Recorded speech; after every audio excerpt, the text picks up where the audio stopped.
Selamat pagi semua. Pagi. Okey. Sudah lama tidak buka emas. Kamu tolong saya kasih, tidak cukup. Okey, ini ada satu leaflet. Kerana tidak cukup kan, kamu share dengan yang lain. Sebenarnya di dalam gereja, biasanya apabila kita sudah menjadi seorang Kristian, padri ataupun pemimpin di gereja akan mengajar kita bagaimana untuk memberitakan Injil kepada orang yang belum percaya. Jadi di sini ada satu leaflet di mana ini merupakan salah satu cara untuk kita memberitakan Injil kepada orang lain. Bagaimana kita memperkenalkan Yesus kepada mereka yang tidak mengenal siapakah Yesus. Jadi di sini ada banyak cara, okey? Kamu boleh guna apa cara pun boleh. Tetapi bagi ilustrasi saya pada pagi ini, saya ini akan menggunakan kertas ini untuk khotbah saya hari ini. Nah, kalau kamu tengok di dalam kertas ini, dalam bahasa Inggeris saja. Saya akan translate untuk kamu lah. Jadi kamu ikut tu gambar-gambar saja. Nah, kalau kamu tengok di dalam di atas kertas ini, di sini dia memberi kita 4 langkah untuk kita memperkenalkan Yesus kepada orang lain. Langkah yang pertama di sini tuliskan bahawa setiap kita adalah diciptakan untuk perancangan Tuhan, okey, di mana kita ada sebahagian daripada penciptaan Tuhan, di mana Tuhan menciptakan kita untuk menjadi sebahagian daripada dunia ini. Dan tetapi ada satu masalah. Okay, di dalam langkah yang kedua di sini menunjukkan kepada kita bahawa kerana dosa kita dipisahkan oleh Tuhan. Jadi kita tidak boleh mempunyai persekutuan dengan Tuhan. Okay, sampai sini semua faham kan? Faham kan? Nah, kemudian jadi bagaimana cara kita untuk kembali kepada Tuhan? Cara hanya satu sahaja. Adalah langkah 3, memperkenalkan siapakah Yesus. Hanya melalui Yesus barulah kita boleh kembali kepada Tuhan. Jadi pada akhirnya langkah yang terakhir adalah di mana kita akan menjemput orang tersebut bahawa sama ada mereka mau menerima Yesus atau tidak. Nah, sampai sini semua faham kan? Nah, kenapa saya mau mengambil kertas ini untuk mulakan khotbah saya pada pagi ini? Kerana kebanyakan Kristian yang baru, mereka hanya tahu apa yang tertulis di dalam kertas ini, bahawa kita diciptakan, kita dipisahkan oleh dosa, bahawa Yesus hanya satu-satunya jalan untuk kembali dia kepada Tuhan. Oleh itu kita mesti mau menerima Yesus, mempercayai kepada Yesus, barulah kita boleh diselamatkan. Betul atau tidak? Ngam kan? Semua faham kan? Tetapi hari ini apabila kita membaca dari Ibrani pasal 2 ayat 10 hingga 18, di sini akan mengajar kita ataupun memberitahu kepada kita sesuatu yang tidak tertulis di dalam kertas ini. Okay? Sesuatu yang kita tidak menjelaskan kepada orang-orang yang tidak percaya. Dan sebagai orang Kristian, kita harus tahu kenapa kita ada keselamatan, kenapa kita ada Yesus. Jadi hari ini kita akan belajar bahawa Yesus adalah penyelamat kita. Okay? Yesus adalah penyelamat kita. Jadi hari ini kalau kamu tengok di dalam Ibrani pasal 2 ayat 10 hingga 18, ada 2 perkara yang saya akan mengajar kita di sini. Yang pertama adalah Yesus adalah sumber keselamatan kita. Tidak ada jalan lain untuk pergi ke syurga. Hanya melalui Yesus sahaja baru kita boleh diselamatkan. Kamu tahu bahawa di dunia ini, setiap agama di dunia ini juga ingin mengajar tentang Yesus. Kalau kamu belajar agama Hinduism, okay? Kamu tahu Hinduism kan di India? Hinduism mengaku bahawa Yesus adalah seorang yang bijaksana, seorang yang baik, dan dia juga seorang Tuhan. Nah, kerana di dalam Hinduism, agama Hinduism, mereka boleh ada berbagai Tuhan. Jadi Yesus juga adalah salah satu Tuhan yang mereka percaya. Hinduism. Nah, kemudian Buddhis, orang Cina mereka mempercayai kepada Buddhis. Nah, Buddhis di dalam pengajaran Buddhis juga mengajar bahawa Yesus adalah seorang yang baik, seorang yang bijaksana dan seorang yang mempunyai keupayaan untuk melakukan mukjizat. Ini adalah agama dari Buddhis. Nah, bagaimana dengan Islam? Islam di dalam Quran mereka juga percaya bahawa Yesus Isa juga dilahirkan oleh seorang yang virgin.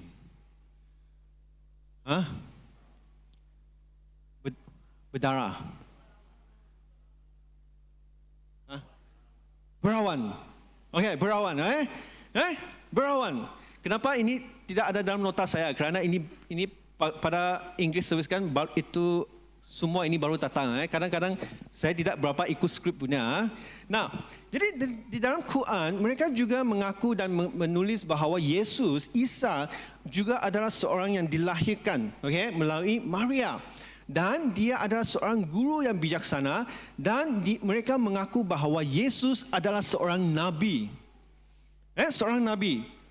Tetapi di dalam surah saya lupa sudah bab ataupun ayat juga mengatakan bahawa Yesus akan kembali dan menghakimi. Tetapi mereka tidak percaya bahawa Yesus adalah Tuhan.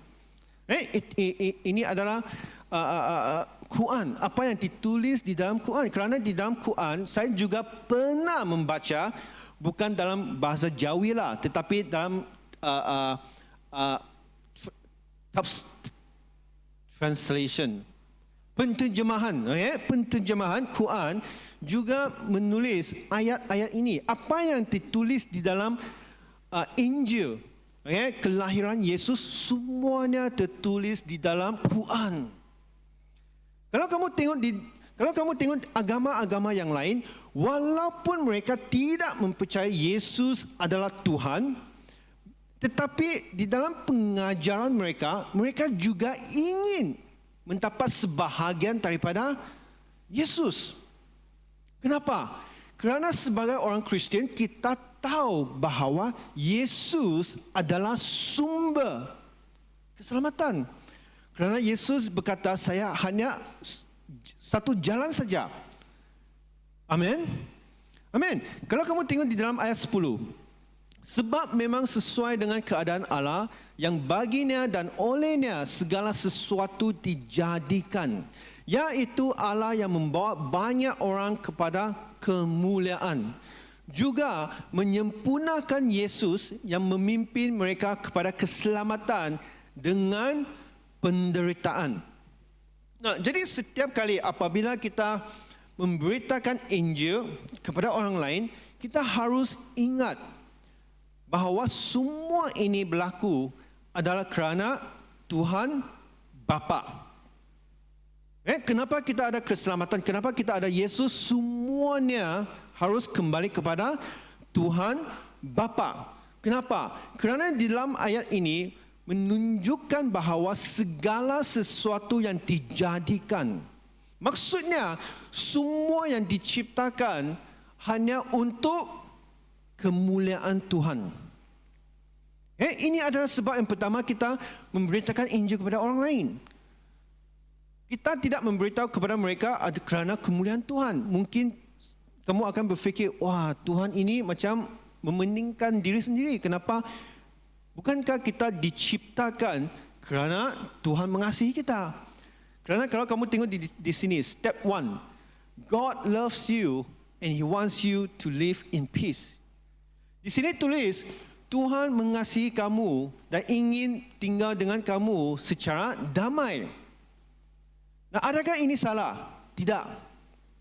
Apa yang kamu tengok di dalam kertas ini hanya pembukaan saja.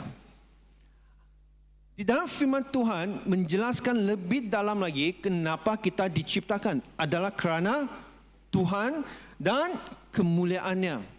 Dan oleh itu, dia juga membawa banyak orang kepada dia. Bahawa kita akan diangkat menjadi anak-anak Tuhan. Itulah sebabnya Tuhan menciptakan setiap kita, dan Tuhan juga mengutus Yesus untuk mati untuk kita di atas salib. Okay? Ini adalah sebahagian daripada perancangan Tuhan. Oleh itu, setiap kali apabila kita memberitakan Injil kepada orang lain, bukannya untuk saya, bukannya untuk gereja, bukannya untuk sesiapa, tetapi untuk kemuliaan Tuhan. Oleh itu, untuk melaksanakan perancangan ini, plan ini, plan Bapa ini, siapakah yang lebih sesuai? Haknya Yesus Kristus yang paling sesuai. Dan Yesus palulah boleh melengkapkan plan Bapa. Kerana di dalam ayat 11, sebab ia yang mengkuduskan dan mereka yang dikuduskan, mereka semua berasal dari satu. Itulah sebabnya ia tidak malu menyebut mereka saudara. Kemudian katanya, aku akan memberitakan namamu kepada saudara-saudaraku dan memuji-muji engkau di tengah-tengah jemaat. Dan lagi, aku akan menaruh kepercayaan kepadanya, dan lagi sesungguhnya inilah aku dan anak-anak yang telah diberikan Allah kepadaku. Haknya melalui Yesus, kerana dia adalah sempurna. Dia adalah seorang yang tidak berdosa. Haknya melalui Yesus, barulah kita boleh kembali kepada Tuhan. Contohnya, agama Bahai. Kamu tahu Bahai kan? Kamu pernah pergi ke saya pun tidak tahu panggil masjid kah, kui kah, tempo kah, apalah. Kamu pernah pergi melawat tempat itu kah? Bahai. Ada? Saya pernah masuk kui Buddhis. Hindu saya melawat di luar. Rumah Bahai saya pernah masuk. Masjid saja saya belum masuk. Mungkin satu hari nanti saya akan pergi melawat masjid lah. Kalau kamu pergi ke rumah Bahai, okay, agama Bahai, kalau kamu masuk di dalam, saya pun tidak panggil apa, gereja ke apa-apa, rumah lah, saya panggil rumah lah. Kamu boleh nampak 5 gambar besar. 5 gambar besar adalah 5 agama yang terbesar di dunia ini. Gambar yang pertama pastinya Muhammad, Muhammad kerana Islam. Kemudian gambar yang kedua adalah Buddhis, itu dari Hinduism. Kemudian yang ketiga adalah Buddhis, agama Muhammad, Buddhis, Kuan Yin. Saya pun tidak ingat. 3 sama 4 saya tidak ingat lah. Tetapi gambar yang terakhir adalah gambar Yesus. Gambar Yesus. Nah, kenapa gambar Yesus ada di sana? Kerana agama ini mereka percaya bahawa semua ini adalah pintu-pintu pergi ke syurga. Jadi sama ada kamu Islam ke, kamu Buddhis ke, kamu Kristian ke, pada akhirnya kamu akan pergi ke syurga. Mereka juga percaya bahawa Yesus adalah salah seorang daripada mereka, bahawa Tuhan mengutus mereka pergi ke dunia ini supaya manusia boleh diselamatkan. Macam buffet lah. Kalau kamu takut, kalau saya ikut Kristian macam tidak cukup iman kan? Tapi sudah masuk Kristian tidak boleh masuk Islam. Mungkin kamu cakap, kalau saya masuk Islam tidak boleh keluar. Macam mana? Jadi kalau saya pergi Buddhis mungkin okey lah. Saya boleh percaya Buddhis, kemudian pada masa yang sama saya juga boleh percaya Kristian. Tetapi Bahai all in one. Kamu masuk bahai, semua kamu boleh percaya. Tetapi di dalam Alkitab sudah menjelaskan kepada kita bahawa Yesus adalah sumber keselamatan. Kerana ada seorang ahli falsafah Tim Keller mengatakan bahawa agama-agama yang lain mengajar kita pergi mencari Tuhan. Dalam kesimpulan dia bahawa setiap agama yang ada di dunia ini mengajar kita untuk mencari Tuhan. Tetapi hanya agama Kristian bahawa Yesus berkata, "Akulah Tuhan, datang kepada saya." Jadi Yesus adalah sumber, satunya jalan untuk pergi ke syurga. Jadi walaupun Yesus dan Tuhan menciptakan, Yesus datang untuk menebus setiap kita. Tetapi di dalam proses ini, Yesus juga melakukan beberapa tugas. Salah satu tugas adalah menyerang musuh-musuh di dunia ini. Kerana tujuan dia datang bukan hanya untuk menebus kita, tetapi juga menewaskan musuh-musuh kita. Siapakah musuh-musuh kita? Dua saja. Yang satu adalah kematian, yang kedua adalah iblis. Jadi Yesus datang, dia menewaskan dua musuh ini. Nah, kenapa dua musuh ini bukan musuh yang lain? Nah, musuh yang pertama adalah kematian. Kematian adalah satu kenyataan yang sangat dahsyatkah? Buruk. Satu kenyataan yang di mana setiap orang tidak boleh menerima. Tetapi hakikatnya adalah setiap kita akan melaluinya. Betul atau tidak?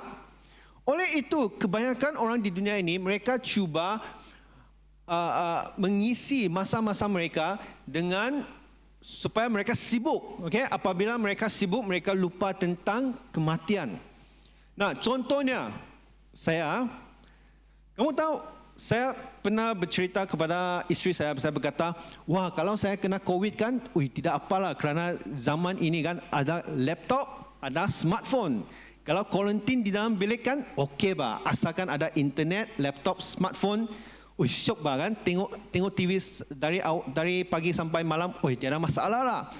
Nasib baik kita bukan ada COVID pada 90-an. Kenapa? Pada masa itu tidak ada handphone. Kalau kamu kuarantin di dalam bilik itu, itulah kuarantin. Maksudnya kamu berhadapan dengan 4 dinding sahaja. Tetapi pada masa saya dijangkiti dengan COVID, terpaksalah saya dikuarantinkan di bilik saya. Tetapi pada masa itu, dalam 6 hari itu, walaupun saya ada internet, walaupun saya ada laptop, walaupun saya ada smartphone, tetapi masa saya di dalam bilik itu macam pergi ke neraka. Kerana di dalam minda saya asyik terfikir benda-benda yang tidak baik. Terutamanya kematian. Masa saya dikuarantinkan adalah masa yang sangat menyeksakan bagi saya. Selepas itu saya beritahu kepada isteri saya, janganlah kena COVID. Kemudian saya berkata kepada dia, kalau kamu kena COVID tidak apa, tidak payah kuarantina. Kerana saya sudah kenakan, kau kena, anak-anak mesti cari kawan, jadi tidak payah kuarantina, di rumah saja. Kerana kematian adalah sesuatu yang kita tidak ingin berhadapan. Betul atau tidak?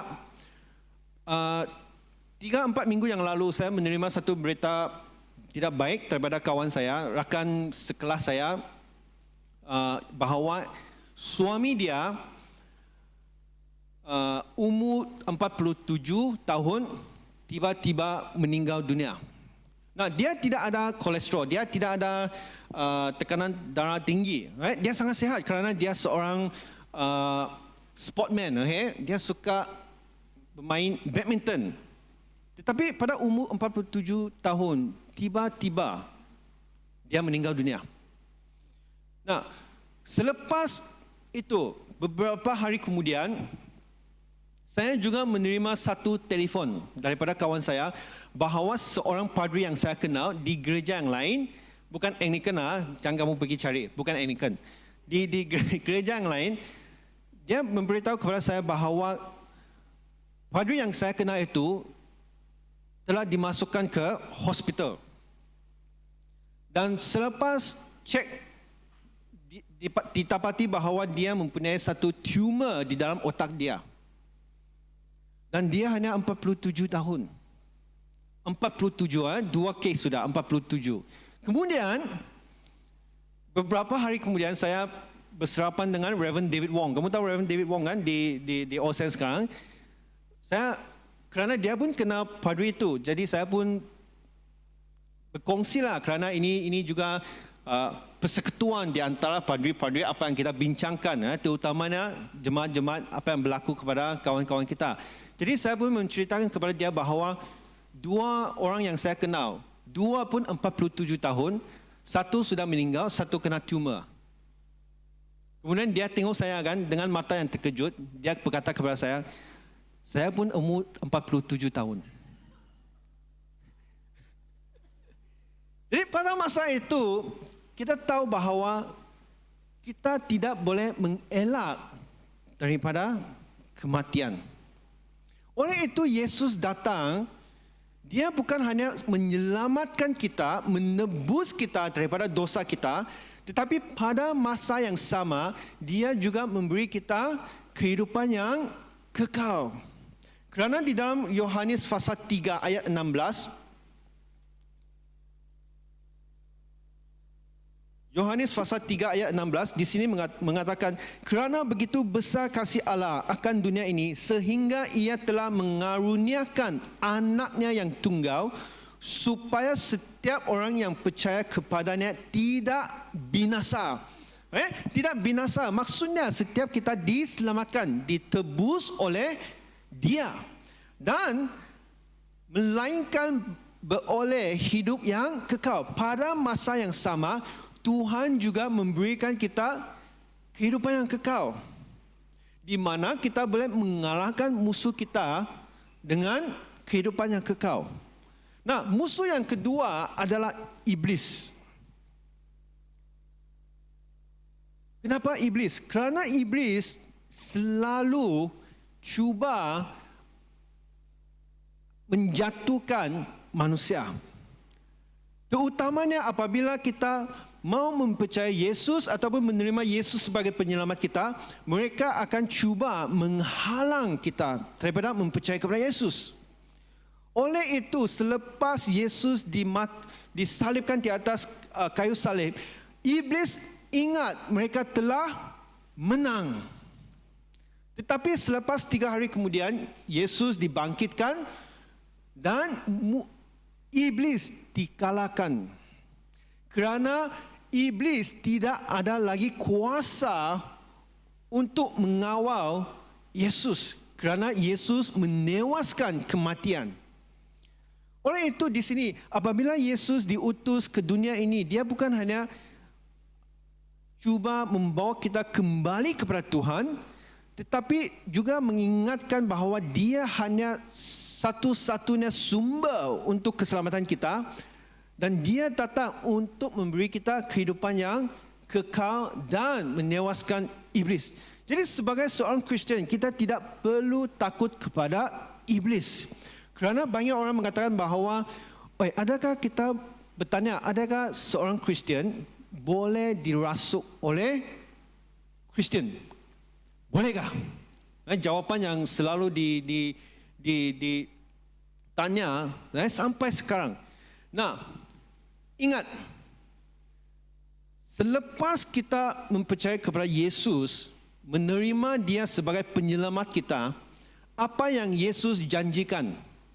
Yesus berjanji bahawa dia akan mengutus Roh Kudus untuk tinggal di dalam kita. Dan kita akan menjadi bait Allah. Dalam 1 Korintus, Paulus mengatakan bahawa tubuh kita adalah bait Allah. Jadi, iblis tidak mungkin boleh merasuk tubuh kita. Ingat, kecuali kita yang membenarkan iblis masuk. Kecuali kita membenarkan iblis yang masuk. Kerana di dalam Alkitab telah menjelaskan bahawa Roh Kudus yang tinggal di dalam kita, bukan iblis. Nah, bolehkah kita melakukan yoga? Kamu pandai buat yoga kah? Kalau saya buat yoga, saya masuk hospital. Kerana sudah tua kan, buka kaki kah, buka tangan kah, semua tidak boleh lah. Duduk saja boleh. Nah, kenapa yoga? Kenapa banyak padri mereka tidak menggalakkan kita melakukan yoga? Kerana yoga, tujuan yoga diciptakan adalah untuk menolong pengikut-pengikut Hinduism supaya mereka boleh fokus untuk menyembah Tuhan. Jadi setiap kali mereka melakukan yoga, pada permulaannya mereka akan cuba mengosongkan diri kamu. Okey? Jadi soalannya, apabila kita mengosongkan apa yang ada di dalam kita, termasuk minda kita, apa yang akan masuk? Iblis. Kerana di dalam Alkitab juga mengatakan bahawa Paulus juga mengajar bahawa kita harus setiap hari berdoa kepada Tuhan supaya Tuhan memenuhi kita dengan kuasa Roh Kudus. Kalau kita cuba mengosongkan semua yang ada di dalam kita, siapakah yang akan masuk? Kerana sekarang kamu tidak lagi tahu bahawa yoga untuk menyembah Tuhan, kerana mereka akan berkata yoga untuk kesihatan. Betul atau tidak? Kerana zaman sekarang adalah zaman di mana kita harus memeluk kehidupan yang sihat. Amin. Jadi kita mau buat exercise. Kamu ada buat exercise kah? Saya tengok banyak orang pergi buat exercise. Zumba kah? Apa line dance. Kenapa? Semua mau hidup lebih lama lagi. Semua berharap kita boleh macam Queen Elizabeth lah. Kalau kamu mau tinggal lebih lama lagi, hidup lebih lama lagi, pergi tinggal di Ark. Kamu tahu Ark kan? Itu Anglican Retirement Kampung. Kerana tahun ini ada 2-3 orang meninggal dunia, umur mereka hampir lebih 90 tahun ke atas. Jadi untuk sesiapa yang ingin hidup lebih lama lagi, boleh pergi The Ark lah. Tempat yang sudah dikurniakan dengan rahmat Tuhan. Karunia Tuhan. Bukanlah. Jangan percaya ni. Kenapa zaman ini, kamu tahu kenapa? Zaman ini adalah zaman di mana kita mengamalkan kehidupan yang sihat. Di mana kita mau makan lebih sihat, makan bahan organik. Sama ada itu bahan organik, betul-betul organik, saya pun dia tahu. Mereka meletak satu stiker organik lah. Harga lebih mahal sikit lah. Kalau tidak, pergi buat exercise. Exercise kan? Apa exercise lah? Bagi saya kan, exercise saya adalah tidur. Tidur. Kenapa tidur? Di dalam tidur kan, mimpi saya exercise lah. Setiap kali bangun kan, berpeluh saya lah. Tiada aircon, kadang-kadang itu kipas lupa bukakan, berpeluh saya. Kalau tidak mau exercise, langkah yang ketiga, kalau kamu ada duit lah, makan suplemen. Sekarang apa suplemen pun ada. MW lah, Cowe lah, apa way lah. Saya makan the only way. Kenapa? The only way to Jesus. Kenapa? Saya pernah mengikut kawan saya memakan suplemen MW. MW 1 bulan mau 500. Bulan pertama okey lah. Bulan kedua kan, sakit hati sudah. Bulan ketiga saya stop sudah. Okay? Saya ambil 500 pergi makan KFC. Kerana KFC lebih sedap. Kalau makan suplemen kan, kenapa makan suplemen? Kalau makan suplemen, mau ikut diet lagi. Pagi 2 biji telur. Itu saja. Petang makan apa? Nasi 1 sudu. Itu saja. Malam makan apa? Minum protein. Saya mau mati sudah. Jadi saya tidak mau ikut, saya makan the only way. The only way siapa? Jesus lah, one way only. Bukan co-way, bukan M-way, tapi one way. Nah, di sini, kalau kamu tengok zaman sekarang, iblis senang untuk masuk mencubai kita. Kenapa? Kerana dia contohnya yoga. Dia menggunakan yoga bahawa ini adalah untuk kesihatan. Tetapi banyak guru-guru mereka tidak mengajar atau memberitahu kamu apakah fungsi yoga, kenapa yoga harus mengosongkan minda kamu. Saya pernah mengikut satu, bukan yoga lah, tetapi kamu tahu kungfu Cina kan? Wah, dulu saya kecil Wong Fei Hong, sekarang Ip Man. Jadi saya pun pergi belajar kungfu. Okay? Tetapi sebelum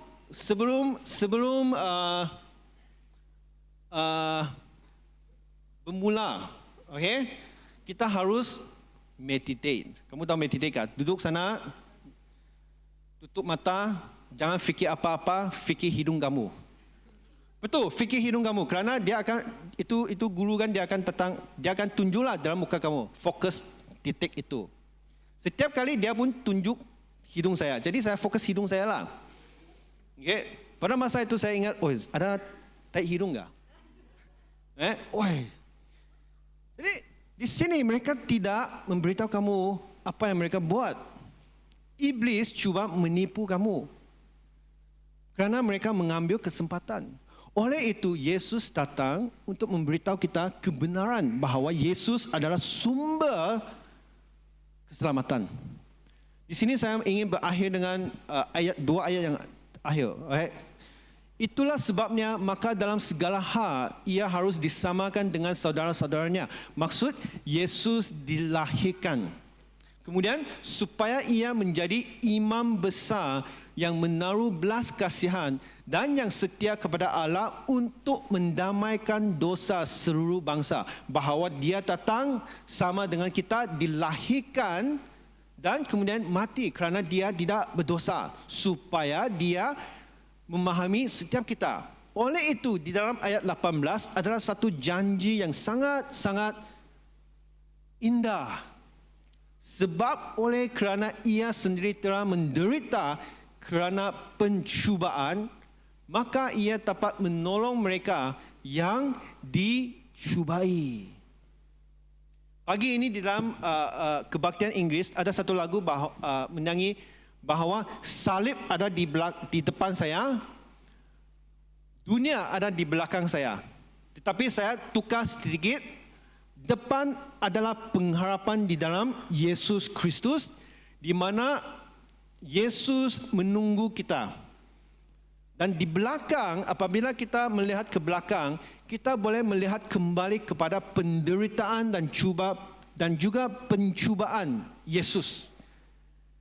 Dan tugas kita harus berjalan ke hadapan sehingga kita mencapai Yesus, Tuhan. Jadi kadang-kadang kita akan berputus asa. Oleh itu kita harus melihat kembali, melihat kepada penderitaan dan pencubaan Yesus supaya ia menggalakkan kita berjalan ke hadapan. Oleh itu Yesus adalah penyelamat kita. Amin. Mari kita berdoa.